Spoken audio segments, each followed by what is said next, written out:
मार्गच सापडला. मग मी तिथे रोज संध्याकाळी जात असे, पुस्तकं वाचत असते.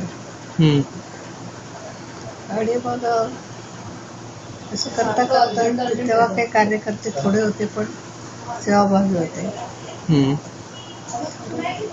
शिवथर कळला तेव्हा तुला होता.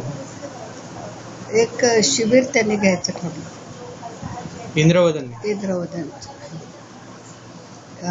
योग शिक्षा शिबिर. तिथे 1 महिन्याचं शिबिर होतं.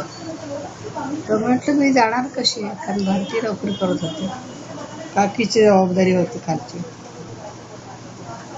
तर मी दादांना विचारलं, अशी अशी माझी जायची इच्छा आहे. दादा म्हणे तू हे कर, तू जा, मी अंजू त्याच्या वगैरे मदतीने आम्ही हे कर, तुझी इच्छा आहे तर तू जा.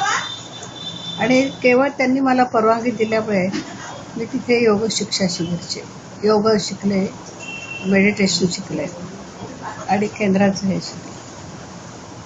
आणि तिथे आमच्या बरंच वाचन म्हणा हे असं, त्यात माझं वाचलेलं लिहिलेलं सगळ्यांना ते वाचून दाखवायचे. रोज काहीतरी लिहावं लागायचं, रोज वाचलेले विचार ते लिहून काढायचे, ते बोलायचे.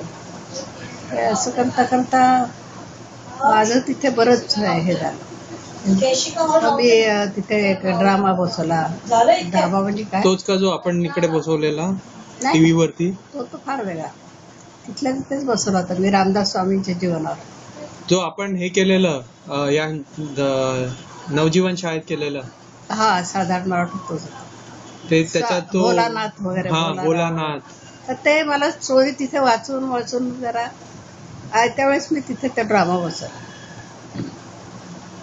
प्रत्येकाला घेतला आणि बरोबर. आणि खूप महत्वाची गोष्ट आहे. खूप तो इफेक्टिव्ह झाला. आणि मग तो इकडे आम्ही आलो परत योग शिक्षा. ते 55 जण होते तिथे. 55 जणात म्हणजे बरेच नावाजलेले लोक होते, इंजिनियर्स वगैरे. सूर्यकांत चौक तेव्हा पोलीस कमिशनर होते, ते होते आमच्या ह्याच्यात. बरेच मोठे मोठे लोक होते, लेखिका होत्या, काही प्रोफेसरीज होत्या. म्हणजे सगळा असं चांगला ग्रुप होता. मग परतल्यावर तिथून संध्याकाळी मी आपली रोज कामधाम आटपली की केंद्रात जाऊन वाचन करत असं हे करत असं. एक दिवशी ते सुनीता अभ्यंकर म्हणून होते, ती मुख्य कार्यकर्ते होती. तिने जीवनव्रती होती, 5 वर्ष वाहून गेली.